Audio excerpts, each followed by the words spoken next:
ఇప్పుడు కొన్ని SQL commands, వాటి యొక్క డెఫినేషన్, సింటాక్స్, ఎగ్జాంపుల్స్ ఇవి చూద్దాం. First create table command creates a table definition. అరేకల్లో టేబుల్ క్రియేట్ చేసేదానికి క్రియేట్ టేబుల్ అనే కమాండ్ ఉపయోగపడుతుంది. ఆల్రెడీ ప్రీవియస్ సెషన్లో చెప్పుకున్నాం. ఇది DDLలో ఉండే ఒక కమాండ్, అంటే క్రియేట్ అనే కమాండ్ కింద ఉన్న sub command create table. Okay, so syntax చూసినట్లయితే క్రియేట్ టేబుల్, టేబుల్ నేమ్, ఏ పేరు టేబుల్కి ఇవ్వాలో ఆ పేరు, ఫర్ ఎగ్జాంపుల్ EMP అయితే EMP, స్టూడెంట్ అయితే స్టూడెంట్, అట్లా పేరు. బ్రాకెట్ స్టార్ట్ చేసిన తర్వాత ఫీల్డ్ డేటా టైప్, అంటే ఫీల్డ్ పేరేంటి, ఫర్ ఎగ్జాంపుల్ ENO అట్లా. తర్వాత డేటా టైప్, దాంట్లో ఎలాంటి డేటాని స్టోర్ చేయాలి, ఫర్ ఎగ్జాంపుల్ నంబర్ లేదంటే వ్యాక్యార్ ఇట్లా. మళ్ళీ కాలం కన్స్ట్రైంట్స్ అనేటివి వస్తాయి. ఆ కన్స్ట్రైంట్స్ గురించి తర్వాత చెప్పుకోవచ్చు, ఇప్పుడు అవసరం లేదు. మరి field 2 data type, field 3 data type, ఇట్లా కంటిన్యూస్గా ఎన్ని ఫీల్డ్స్ కావాలో అన్ని ఫీల్డ్స్, అన్ని డేటా టైప్స్ ఇచ్చి ఫైనల్గా మీరు ఈ టేబుల్ కన్స్ట్రైంట్ కూడా మళ్ళీ వస్తుంది. ఫైనల్గా మీరు బ్రాకెట్ క్లోజ్ చేసేయండి. సో సింపుల్గా మీకు టేబుల్ క్రియేట్ అవుతుంది, కొత్త టేబుల్. అయితే యాజ్ సెలెక్ట్ స్టేట్మెంట్ అన్నాం. ఎలా క్రియేట్ చేయొచ్చు టేబుల్ని, లేదంటే ఆల్రెడీ ఉన్న టేబుల్ నుంచి ఇంకొక కొత్త టేబుల్ని క్రియేట్ చేయాలంటే యాజ్ సెలెక్ట్ స్టేట్మెంట్ అనే దాన్ని యూజ్ చేయొచ్చు. మొత్తానికి ఈ క్రియేట్ టేబుల్ ఎలా యూజ్ చేస్తామో మనం SQL ప్రాంప్ట్లో చూద్దాం.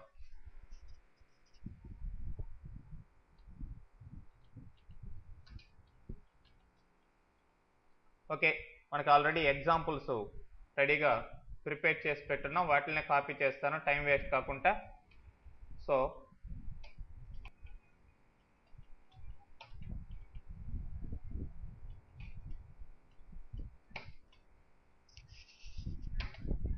టేబుల్ క్రియేట్ అయిందండి. చూడండి ఇక్కడ క్రియేట్ టేబుల్, టేబుల్ పేరేంటి employ, first field employ number, అంటే ENO, దాని డేటా టైపు నంబర్, సైజ్ అంతా 3 డిజిట్స్గా అనమాట. ఈ నేమ్, నెక్స్ట్ ఫీల్డ్ మధ్యలో కామా ఉంది. తర్వాత varchar 2 of 15, ఈ ఎంప్లాయ్ నేమ్కి 15 క్యారెక్టర్స్ స్టోర్ చేసే విధంగా varchar 2, వేరియబుల్ లెంత్ క్యారెక్టర్ 2 అని చెప్పేసి అంటాం ఈ డేటా టైప్ని. సో ఇక్కడ ఫీల్డ్ స్పేస్ డేటా టైప్ అట్లా ఇవ్వాలి. ఆ ఫీల్డ్ అయిపోయిన తర్వాత కామా ఇచ్చి నెక్స్ట్ ఫీల్డ్ డేటా టైప్ అట్లా. తర్వాత జాబ్ varchar 2, 15 సైజు, దీనికి కూడా ఇచ్చాం. అయితే salary number 8,2, total salary 8 digits, దాంట్లో ఎన్ని డెసిమల్ ప్లేసెస్, 2 డెసిమల్ ప్లేసెస్ పోతాయి, అదనమాట 8,2 అంటే. తర్వాత డిపార్ట్మెంట్ నెంబర్ DNO, ఇది కూడా number number of 2. Okay, so ఎప్పుడైతే ఆ రోలో సరిపోలేదో నెక్స్ట్ రోకి కంటిన్యూషన్ చేసుకోవచ్చు మనం. సపోజ్ DNO స్పేస్ ఇచ్చేసి ఎంటర్ కొట్టేసి నెక్స్ట్ లైన్లో కంటిన్యూ చేసుకోవచ్చు, ఎందుకంటే మనం సెమీకోలన్ పెట్టిన తర్వాతనే ఆ కమాండ్ యొక్క రిజల్ట్ వస్తుందండి. సో ఫైనల్గా ఇక్కడ ఈ సెమీకోలన్ పెట్టాం, ఎంటర్ కొట్టాం, అప్పుడు మనకి ఈ మెసేజ్ రావడం జరిగింది, టేబుల్ క్రియేటెడ్ అని. సో ఒక టేబుల్ క్రియేట్ చేసాం, ఆ టేబుల్ పేరేంటి ఎంప్లాయీ. ఓకే, మరి క్రియేట్ టేబుల్ ద్వారానే చూడండి, మీరు నిదానంగా టైప్ చేసుకోండి. ఇట్లా టైప్ చేసుకుంటూ కరెక్ట్ సింటాక్స్ ప్రకారం స్పేసెస్ అవన్నీ ఇచ్చుకుంటూ వస్తేనే కరెక్ట్గా రిజల్ట్ వస్తుంది. ఈ క్రియేట్ టేబుల్ కమాండ్ ద్వారానే ఆల్రెడీ ఉన్న టేబుల్ నుంచి ఇంకొక కొత్త టేబుల్ని ఎలా క్రియేట్ చేయాలి అనేది ఈ రెండో సింటాక్స్ అనమాట. రెండో సింటాక్స్ ప్రకారం చేసిన example. Create table new employee, new employee అనే టేబుల్ని క్రియేట్ చేసాం. As select star from employee, అంటే ఆల్రెడీ ఎంప్లాయీ టేబుల్ ఉంది, ఈ ఎంప్లాయీ టేబుల్ నుంచి మొత్తాన్ని సెలెక్ట్ చేసుకొని ఈ కొత్త న్యూ ఎంప్లాయీ అనే టేబుల్ని క్రియేట్ చేయాలి అని అర్థం అండి. సో ఇప్పుడు ఎన్ని టేబుల్స్ క్రియేట్ అయ్యాయి మనకి, ఎంప్లాయీ అనే ఒక టేబుల్, న్యూ ఎంప్లాయ్ అనే ఇంకొక టేబుల్. మొత్తానికి రెండు కూడా క్రియేట్ టేబుల్ అనే కమాండ్ ద్వారానే క్రియేట్ కావడం జరిగింది. సో ఇప్పుడు ఎంటర్ ప్రెస్ చేస్తున్నాను, టేబుల్ ఇది క్రియేట్ అయిపోయింది. ఓకే, మరి నెక్స్ట్ మీరు చూసినట్లయితే డిస్క్రైబ్ అనే SQL ప్లస్ కమాండ్ ఇది యాక్చువల్గా. సో డిస్క్రైబ్ అనే కమాండ్ ఉంది. ఇదేం చేస్తుందంటే దీని షార్ట్ ఫామ్ DESC అని కూడా ఇవ్వచ్చు. DESC అని ఇచ్చి మనం పైన క్రియేట్ అయి ఉన్న టేబుల్స్ యొక్క స్ట్రక్చర్ని ఒకసారి చూసుకోవచ్చండి. So first employ table structure చూద్దాం. DESC స్పేస్ ఇచ్చి మీరు ఆ టేబుల్ యొక్క నేమ్ ఇవ్వండి, ఎంటర్ ప్రెస్ చేయండి. అయితే ఇక్కడ గుర్తుపెట్టుకోవాలి, మీరు SQL కమాండ్స్కి మాత్రమే లాస్ట్లో సెమీకోలన్ ఖచ్చితంగా ఇవ్వాలి. ఇది SQL ప్లస్ కమాండ్ అని చెప్పాను, మరి దీనికి సెమీకోలన్ ఇచ్చినా ఒకటే ఇవ్వకపోయినా ఒకటే. ఎంటర్ ప్రెస్ చేస్తే డైరెక్ట్గా రిజల్ట్ వచ్చేస్తుంది. ఓకే, సో DESC ఎంప్లాయ్ అన్నప్పుడు చూడండి, ఇవి ఆ టేబుల్లో ఉండే ఫీల్డ్స్ యొక్క నేమ్స్, తర్వాత వాటి కరస్పాండింగ్ డేటా టైప్స్ ఇవి. ఓకే, ఆ విధంగా ఇంకొక టేబుల్ ఉంది మనకి, DESC employee, new employee.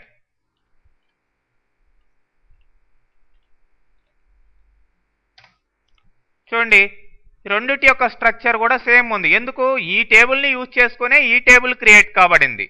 So ఇక్కడ as select star from employee అని వాడాం. మరి ఇది సెలెక్ట్ అనేది యాక్చువల్గా ఇంకొక కమాండ్, మరి ఆ కమాండ్ గురించి డీటెయిల్గా మళ్ళీ చెప్పుకుందాం. జస్ట్ మీరు సెలెక్ట్ స్టార్ ఫ్రమ్ ఎంప్లాయీ అని స్పేసెస్ ఇచ్చుకొని క్రియేట్ చేస్తే సరిపోతుంది. ఓకే, సో ఈ విధంగా మనం రెండు టేబుల్స్ని క్రియేట్ చేసాం, వాటి యొక్క స్ట్రక్చర్ని చూడగలిగాం.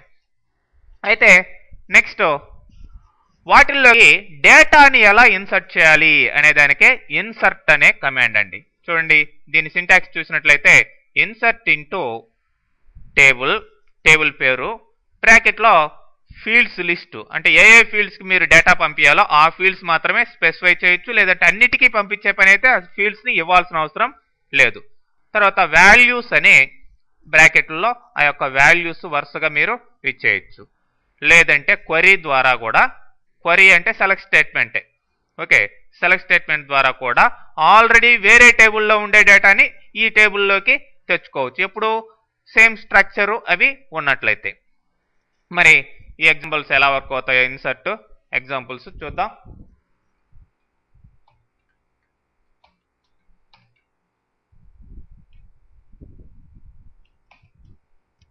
సో ఇక్కడ చూడండి, ఇన్సర్ట్ ఇంటూ ఎంప్లాయ్, పైన ఉన్న ఈ టేబుల్లోకి డేటాని ఇన్సర్ట్ చేస్తున్నాను. ఎంప్లాయ్ వాల్యూస్, ఫస్ట్ ఏంటి ఎంప్లాయ్ నెంబర్, కమా ఎంప్లాయ్ నేమ్, ఇది విత్ ఇన్ సింగిల్ కొటేషన్లో ఇవ్వాలి. క్యారెక్టర్ కానీ వేర్ క్యార్ ఫీల్డ్ కానీ డేట్ ఫీల్డ్ కానీ ఇవి ఉన్నప్పుడు సింగిల్ కొటేషన్లో ఖచ్చితంగా ఇవ్వాలి. అయితే నెక్స్ట్ క్లర్క్, జాబ్ అనమాట. అట్లానే సాలరీ, లాస్ట్లో కమా ఇచ్చి డిపార్ట్మెంట్ నెంబర్ అని ఇవ్వడం జరిగింది. చూడండి, ఫస్ట్ వాల్యూ కమా సెకండ్ వాల్యూ, థర్డ్ వాల్యూ కమా ఫోర్త్ వాల్యూ. ఫైనల్గా బ్రాకెట్ క్లోజ్ చేసి సెమీకోలన్ పెట్టాం, ఎంటర్ ప్రెస్ చేయండి. సో సంథింగ్ ఇన్వాలిడ్ క్యారెక్టర్ అని మెసేజ్ రావడం జరిగింది. అంటే మనం కాపీ చేసినప్పుడు సమ్ మేబీ సింగిల్ కొటేషన్ అనేది డిఫరెంట్గా పడి ఉంటుంది. కాబట్టి ఇప్పుడు నేను డైరెక్ట్గా టైప్ చేస్తున్నాను ఇన్సర్ట్ కమాండ్ని.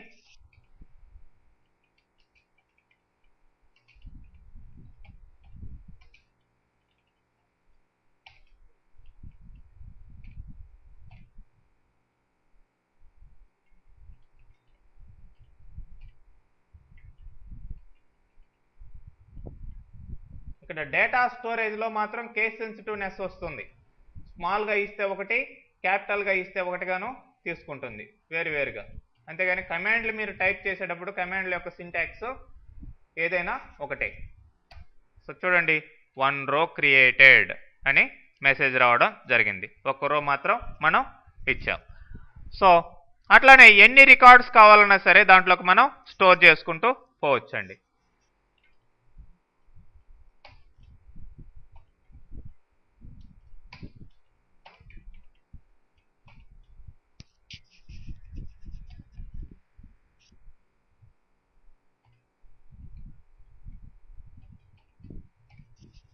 సో ఇక్కడ ఈ కమాండ్ ద్వారా insert into employ number employ name రెండు ఫీల్డ్సే ఇచ్చాను. అంటే నేను జాబ్కి శాలరీకి డిఎన్ఓకి నేను డేటాని ఇవ్వటం లేదు. ఆ రికార్డులో ఓన్లీ ఎంప్లాయ్ నెంబర్కి ఎంప్లాయ్ నేమ్కి మాత్రమే డేటాని ఇస్తున్నాను. కాబట్టి ఆ రెండు ఫీల్డ్సే ఇచ్చి వాల్యూస్ అని ఇచ్చి ఆ రెండు ఫీల్డ్స్కి మాత్రమే డేటాని పంపించడం జరిగింది. అయితే ఇక్కడ ఏ ఫీల్డ్స్ అనేది మెన్షన్ చేయకుండా వాల్యూస్లో మాత్రం రెండే ఇచ్చాను అనుకోండి, ఎర్రర్ వస్తుంది. నాట్ ఎనఫ్ వాల్యూస్ అనే ఎర్రర్ వస్తుంది, అది గుర్తుపెట్టుకోండి. ఓకే, సో ఈ విధంగా రెండు రికార్డ్స్ ఇచ్చాం. ఫస్ట్ రికార్డులో అన్ని ఫీల్డ్స్కి డేటా ఇచ్చాం, రెండో రికార్డులో మనం అనుకున్న ఫీల్డ్స్కి మాత్రమే డేటాని ఇచ్చాం. సో ఈ విధంగా స్పెసిఫైడ్ ఫీల్డ్స్కే డేటాని ఇవ్వాలంటే ఆ ఫీల్డ్స్ ఇక్కడ టేబుల్ నేమ్ తర్వాత మెన్షన్ చేయాలి.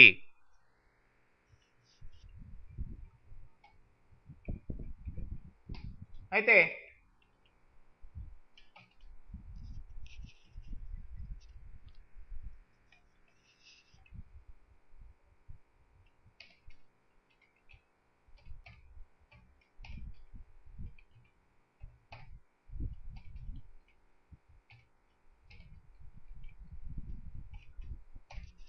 చూడండి, ఇక్కడ ఇన్సర్ట్ కమాండే అప్లై చేశాను, కానీ ఇక్కడ యాంపర్సెంట్ సింబల్స్ని వాల్యూస్లో పెట్టడం జరిగింది. యాంపర్సెంట్ సింబల్ ద్వారా మనం కమాండ్ని ఎంటర్ చేసిన తర్వాత డేటా ఇన్పుట్ అడుగుతుందండి. సో దీన్ని యూజ్ చేసుకుని మనం కంటిన్యూస్గా రికార్డ్స్ ఎంటర్ చేసుకుంటూ పోవచ్చు. అంటే ప్రతి దానికి కూడా ఈ విధంగా ఇన్సర్ట్ అని కమాండ్ టైప్ చేసుకుని డేటా ఇచ్చుకోవాల్సిన అవసరం లేదు. సో ఇప్పుడు చూడండి ఎట్లా ఉంటుందో. ఎంటర్ కొడతాను, ఇన్పుట్ అడుగుతుంది చూడండి. ఎందుకు?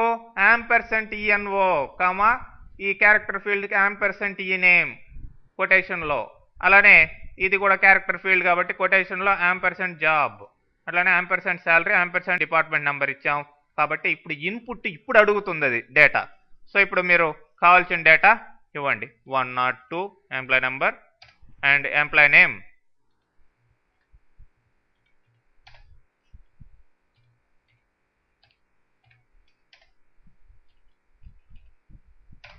ఒక్కొక్క ఫీల్డ్ డేటా ఇస్తూ ఎంటర్ ప్రెస్ చేయండి. సో మీకు నెక్స్ట్ ఫీల్డ్కి డేటా అడుగుతుంది. ఫైనల్గా డిపార్ట్మెంట్ నెంబర్ ఇచ్చాం, ఎంటర్ ప్రెస్ చేస్తున్నాం. So 1 row created. సో ఇప్పుడు ఒక రో వెళ్ళిపోయింది. ఇంకొక రికార్డు కావాలనుకోండి, కంటిన్యూషన్గా మళ్ళీ ఇన్సర్ట్ కమాండ్ అప్లై చేయకుండా లాస్ట్ కమాండ్ని కాల్ చేసేదానికి మనకి SQL+లో ఇంకొక కమాండ్ ఉంది, స్లాష్. ఈ స్లాష్ ఇచ్చి ఎంటర్ కొడితే ప్రీవియస్ కమాండ్ ఏదైతే ఉందో ఇది లాస్ట్గా మనం టైప్ చేసిన కమాండ్, ఈ కమాండ్ బఫర్లో ఉంటుంది మెమొరీలో, కాబట్టి అది రీకాల్ అవుతుంది అనమాట. సో సింపుల్గా మీరు మళ్ళీ డేటాని ఇచ్చుకోవచ్చు. ఎంప్లాయ్ నెంబర్ ఉంటుంది, ఎంప్లాయ్ నెంబర్ ఇచ్చాను, అట్లానే name, job, salary, department number. మళ్ళీ ఇంకొక రికార్డు కావాలనుకోండి, మళ్ళీ స్లాష్ ఇచ్చి ఎంటర్ కొట్టండి. మళ్ళీ కంటిన్యూషన్ రికార్డ్స్ని మీరు ఎంటర్ చేసుకునే అవకాశం ఉంటుంది. మరి ఇప్పుడు ఈ టేబుల్లో సెలెక్ట్ కమాండ్ ద్వారా నేను డేటాని చూస్తున్నాను. సెలెక్ట్ కమాండ్ మళ్ళీ చెప్పుకుందాం క్లియర్గా. ఎంప్లాయ్ అనే టేబుల్లో ఉండే డేటా ఇదండి, 4 రికార్డ్స్ ఉన్నాయి. మరి ఈ టేబుల్లో ఉండే డేటాని మనం పైన క్రియేట్ చేసిన న్యూ అనే టేబుల్లోకి పంపించాలి.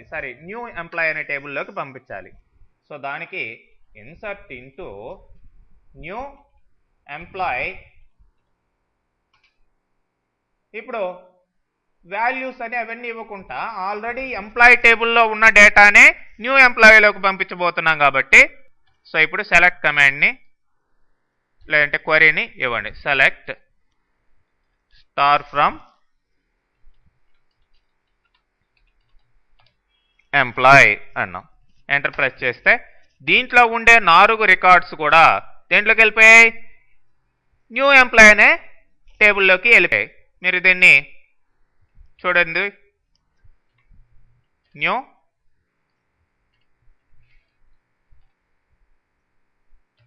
ఎంప్లాయ్లో ఉండే డేటాని చూస్తున్నాను. చూడండి, దీంట్లో ఏ డేటా అయితే ఉందో దీంట్లో కూడా అదే డేటా వచ్చేస్తుంది. సో ఆ విధంగా మీరు క్రియేట్, డిస్క్రైబ్, ఇన్సర్ట్ కమాండ్లని సింపుల్గా వాడచ్చు. మరి వీటి యొక్క అంటే క్రియేట్ కమాండ్ ఇంకా చాలా ఉంది. అవి అడిషనల్గా ఏవైతే వస్తాయో అవన్నీ తర్వాత నెక్స్ట్ ఆ టాపిక్స్ వచ్చినప్పుడు చూద్దామండి.